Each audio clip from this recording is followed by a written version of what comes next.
So, folks, as we all apparently agree, Social Security and Medicare is off the books now, right? They're not to be stopped. All right. I'm ready. We got unanimity. We could do even better and actually strengthen benefits, and I'm an original co-sponsor of Senators Sanders and Warren's Social Security Expansion Act, which would expand benefits by $2,400 each year while fully funding the program indefinitely. Social Security and Medicare are a lifeline for millions of seniors. Americans have to pay into them from the very first paycheck they started. So tonight, let's all agree, and we apparently are, let's stand up for seniors.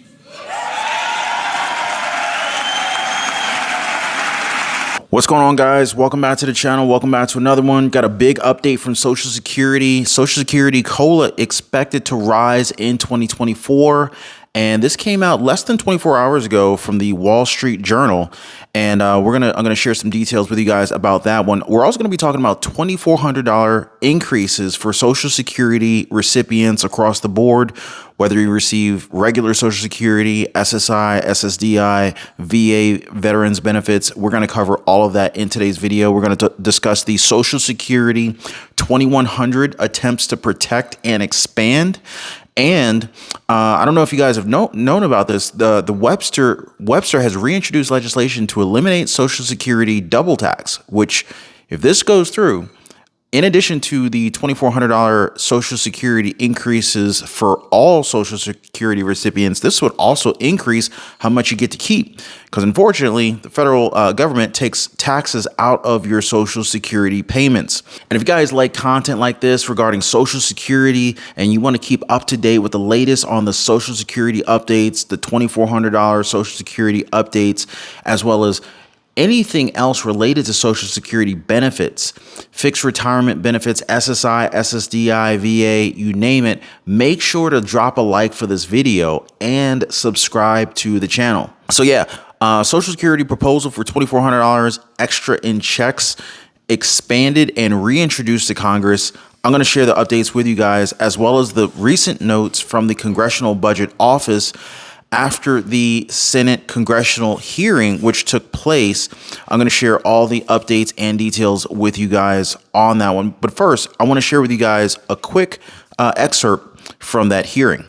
Today, I welcome a conversation with Republican colleagues about how to protect Social Security, which, according to CBO, along with Medicare, will make up more than half of spending growth over the next decade.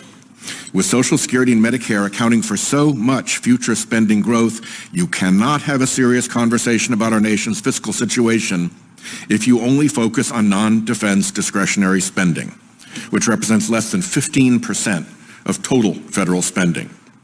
Without new revenue, Social Security will only cover 80% of its projected benefits by 2035. That's only 12 years away.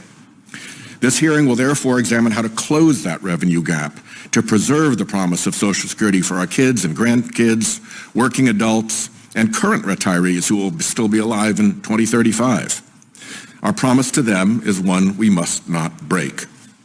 Social Security is the bedrock of retirement security and the nation's most effective anti-poverty program.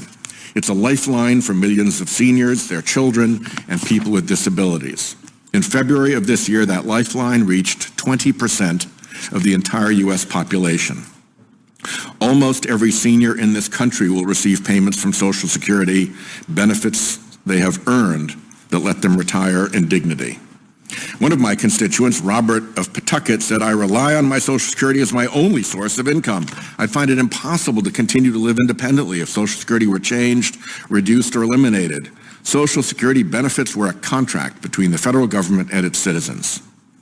Antonella of North Providence said, "I would be very sad and depressed if there were any cuts to Social Security. I'd just get by as it is." And Laurel, also of Pawtucket, said that without Social Security, she would have to go back to work and probably have to work until I die. For years, Republicans proposed slashing Social Security benefits, letting Wall Street gamble with seniors' retirement, or even sunsetting Social Security altogether. Then, at the State of the Union, President Biden received a bipartisan standing ovation from Republicans and Democrats alike when he proclaimed that cutting Social Security and Medicare was off the table. As he said that night, We got unanimity. So, this hearing proceeds under the premise that Republicans want to extend Social Security solvency and will stand by their commitment not to cut benefits. That, of course, leaves only one option: raising revenue. Fortunately, there are win-win common sense solutions that would both extend Social Security solvency indefinitely without benefit cuts, while also making our rigged tax system fairer. Right now, the cap on Social Security contributions means a tech exec making $1 million effectively stops paying into the program at the end of February, while a school teacher making far less contributes their share through every single paycheck all year. That's not fair, and my Medicare and Social Security Fair Share Act would fix that by requiring contributions to Social Security on wages above $400,000. People living off income from their wealth make no Social Security contributions. That's not fair either, and my bill would also fix that. Those making more than $400,000 in investment income would contribute just like those who are earning wages. And right now, some wealthy owners of pass-through businesses like hedge funds and private equity firms avoid paying Medicare taxes entirely on much of their income. My bill would close this loophole. These reforms raise enough revenue to make Social Security solvent indefinitely, according to a new estimate from the Social Security actuary, Mr. Steve Goss, who is our lead witness here today. Further, that legislation would extend Medicare solvency by 20 years. We can protect Social Security for all without cutting benefits, and we get to end unfair tax dodges that let those at the top play by a different set of rules than everyone else. Now, we could do even better and actually strengthen benefits, and I'm an original co-sponsor of Senators Sanders and Warren's Social Security Expansion Act, which would expand benefits by $2,400 each year while fully funding the program indefinitely. I welcome the bipartisan commitment not to cut Social Security, but it's not rock solid. MAGA Speaker McCarthy wanted Social Security cuts during the debt ceiling negotiations and has pledged to explore them. The House Republican Study Committee released a plan to cut Social Security by $718 billion over 10 years. The plan would also raise the retirement age to 69, which would effectively cut benefits by 13% every year and especially harm low-income workers. Raise revenue or cut benefits. These are the only two options. If Republicans stand by their commitment not to cut benefits, they must safeguard Social Security solvency by raising revenue. There is no other way to honor our promise to older Americans to retire with dignity. Well, guys, you heard it first. You heard it directly from the Senate. That is where we stand right now with regard to $2,400 Social Security increases for Social Security, SSI, SSDI, VA benefits. And later in this video, because I've received this question a number of times, how can I invest $1,000 right now? Like, if I have $1,000 to invest, where can I put it? I don't have that much money. I know I need to start investing. Where do I invest $1,000? I'm going to share those details with you guys later in this video. But first, I just want to briefly share with you guys the latest on the $2,400 boost here. On February 13th, Democratic Senator Bernie Sanders formally reintroduced the Social Security Expansion Act to Congress. And at that time, he had a lot of followers, and they were alongside with him pushing this initiative. Well, as you guys have seen in the video that I shared with you from July 13th, this is certainly picking up steam. Now, is it picking up steam because the presidential elections are right around the corner and Democrats know that this is a key support for getting votes going into the 2024 election? I don't really know the motive, but evidently somebody's feeling some fire under their butts. I know I'm getting a lot of comments from you guys, and you guys aren't happy about how they're dragging their feet on these Social Security benefits. Now, as previously reported, the Social Security Expansion Act was first introduced on June 9th by Bernie Sanders and U.S. Representative Peter DeFazio. Under the terms of the bill, anybody who is a current Social Security recipient or who will turn 62 years old in 2023 would receive an extra $200 in each monthly check, meaning Social Security recipients could get an additional $2,400 a year in benefits if the bill wins, something that seniors would definitely welcome, as inflation is basically wiping out their annual cost of living increases. In addition, while the June 9th introduction of the measure has remained dormant, Bernie Sanders and a new coalition of supporters, including co-signers Senator Elizabeth Warren of Massachusetts and Representative Jan Sklakowski of, I believe she's out of Illinois, as well as Val Hull of Oregon, have renewed interest amid the proposed cuts to Social Security as the United States faces its largest debt crisis. Now, you already heard from President Biden at the beginning of this video. We've heard from President Biden. We've heard from House Speaker Kevin McCarthy. Social Security cuts, they're off the table. That's what they're saying. Now, this latest draft of the bill also provides a way forward for the severely underfunded Social Security program, ensuring that future generations can receive benefits going well beyond 2035, but as far as 2096 by taxing the highest earners of the country. Now, we've already heard from the video.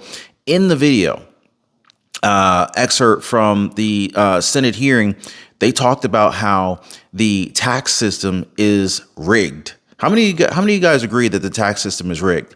In addition to that, in the Senate hearing, the Senate discusses how wealthy individuals are taking full advantage of the tax code and not paying their fair share as a result of the fact that passive income isn't taxed to the same extent that active income is. Like if you have a 9-to-5 job, you're paying taxes you're paying in the Social Security if you have a 9-to-5 job. But what a lot of people don't realize, but the wealthy realize, is that if you have passive income through investments in the stock market, or whether you're invested in stocks directly, index funds, mutual funds, if you're receiving dividends from your small business, from your medium-sized business, from your large business, these are not considered earned income in a traditional sense from the IRS's perspective. And this is not tax advice. I'm not an investment advisor, but passive income isn't taxed. Social Security is not taxing that type of income. It doesn't qualify to be taxed by Social Security. And so if you happen to be a wealthy business owner like Warren Buffett or Bill Gates or Mark Zuckerberg or Elon Musk or any of those guys, chances are the majority of your income isn't even taxable by the Social Security Administration if you happen to receive a large amount of your compensation through, passive income. And so this is kind of a loophole in how many wealthy individuals are not having to pay into the system. Now, is it their fault? I'm not really here to judge that, but the tax code is the way it is, and it's not illegal, and that's the way they've written the tax code. So honestly, we should probably be pissed off at the lawmakers who wrote the tax code. And if it really was a problem, and here's the funny thing, most of these lawmakers, they fall into the category of the wealthy. I mean, think about the net worth of the average lawmaker in Congress. They are among the people who they're talking about. Most of their income likely comes from passive income. And they themselves are also benefiting from the very same rule that they're condemning, acting like the problem is over there when they themselves are actively a part of the problem that they're describing. Now, let's take a look at the Congressional Budget Office notes. And this is basically following the hearing of the Social Security finances.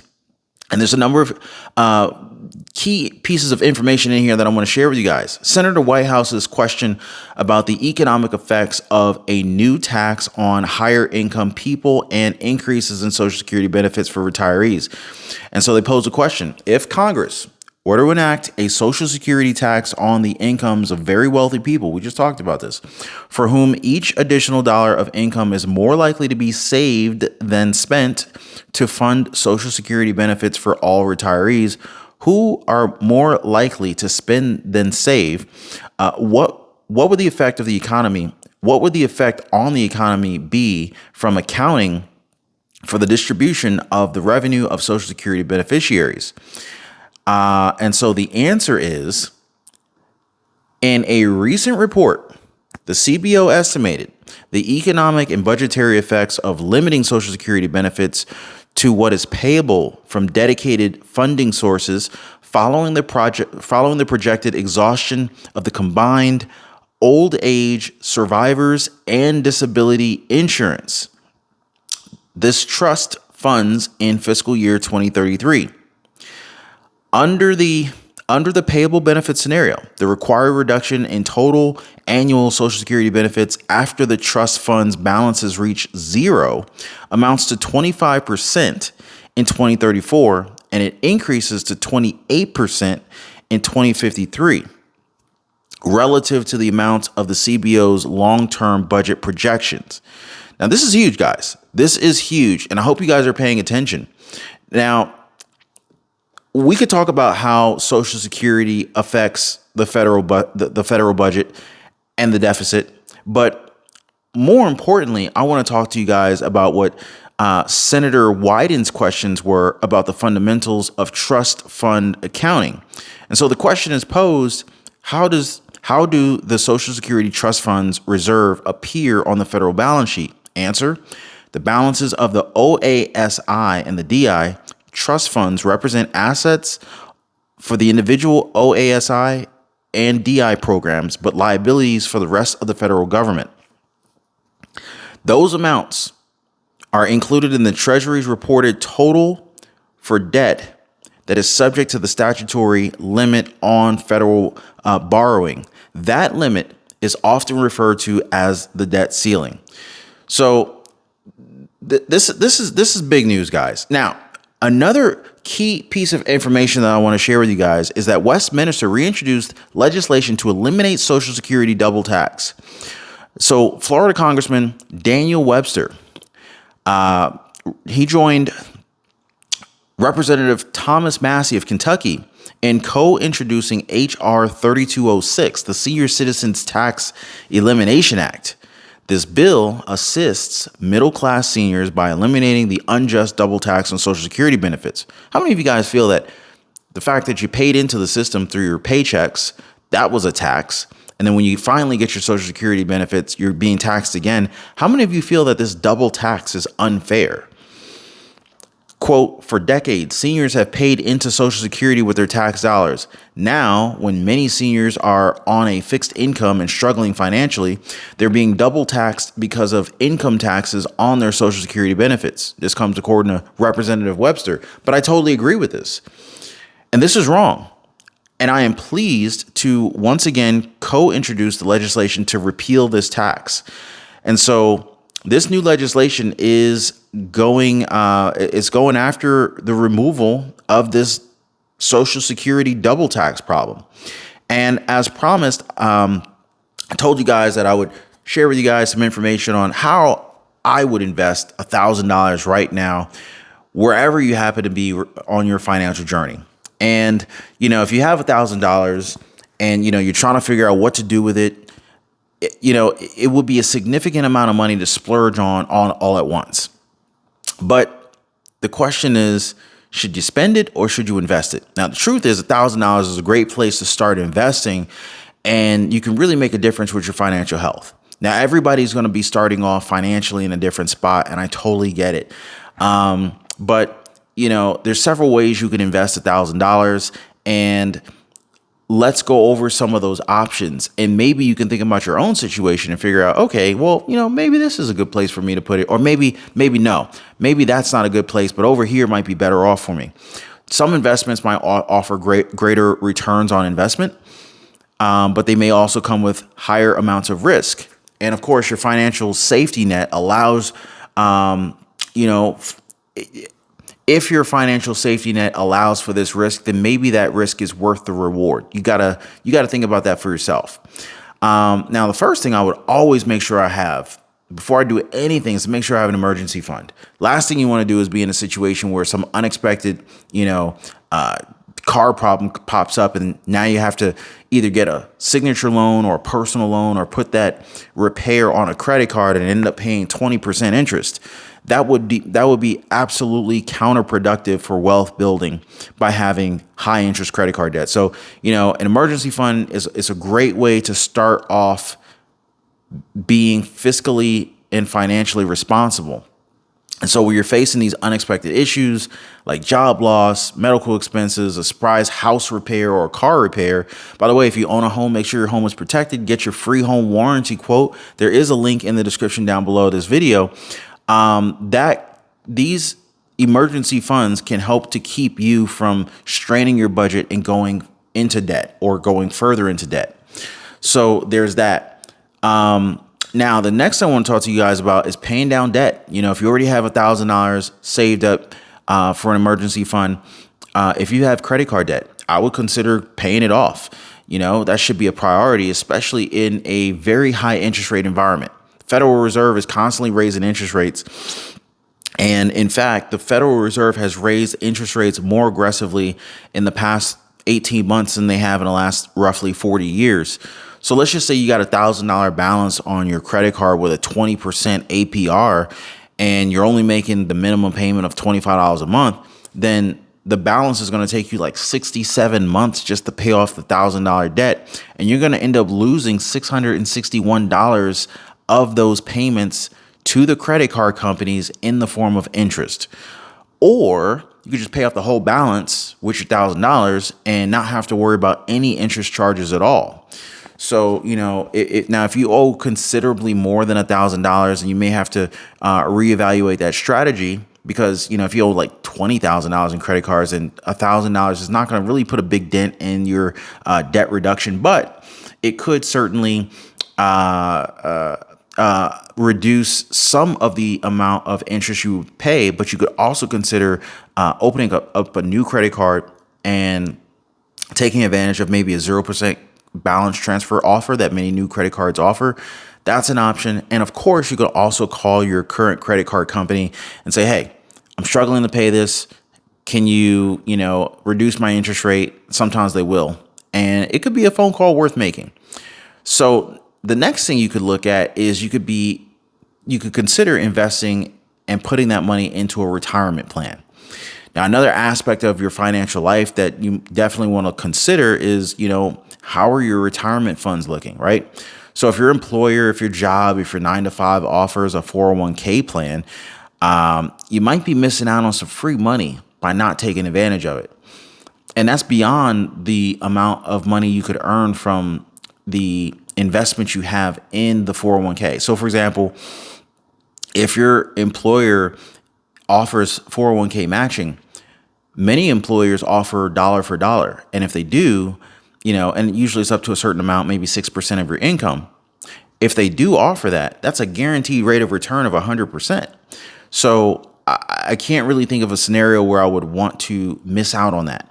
So, if I put in $3,000 and my employer puts in $3,000, that's a $6,000 investment. And that $3,000 was free money. That's a 100% rate of return by simply participating in the 401k. So you guys might want to check to see, at the company that you work for, if you don't know already, see if your company offers 401k matching, because this is free money a lot of people are leaving on the table. And, it's a really good practice to save 15% of your annual income for retirement, including any kind of contributions by your employer. Now, if that seems like too much money to invest, then, maybe start off at a smaller percentage. But I would definitely be looking into that. And I would definitely be looking to make sacrifices to get that number up as much as possible. And if you don't have an employer-sponsored retirement plan, you could always invest in an individual retirement account, an IRA. And the IRA contribution limit for 2023 is $6,500. If you happen to be over the age of 50 years old, it's actually $7,500. So, and you might be thinking to yourself, well, where can I open up an IRA? Well, that's your choice. But, you can go to places like Charles Schwab. You got Fidelity. You've got Goldman Sachs. You've got M1 Finance, you got E-Trade, Fidelity. I think I said Fidelity already. JP Morgan Chase. So there's a number of different companies, Robinhood, Webull, Betterment. There's a number of different companies that you could potentially open a Roth IRA or traditional IRA with. Of course, there's Vanguard. How could we forget Vanguard, right? So I just wanted to share some of these options with you. And if you guys want to understand more ways, if you want to learn more about how to generate passive income, how to retire early, if you would like to learn more about different ways of generating income, maybe creating a side hustle or starting an online business or a small business, feel free to check out the links in the description down below of this video if you would like to learn more on those topics. I hope you guys enjoyed today's video. If you made it this far, definitely drop a like, consider subscribing, and I'm going to see you guys on the next one.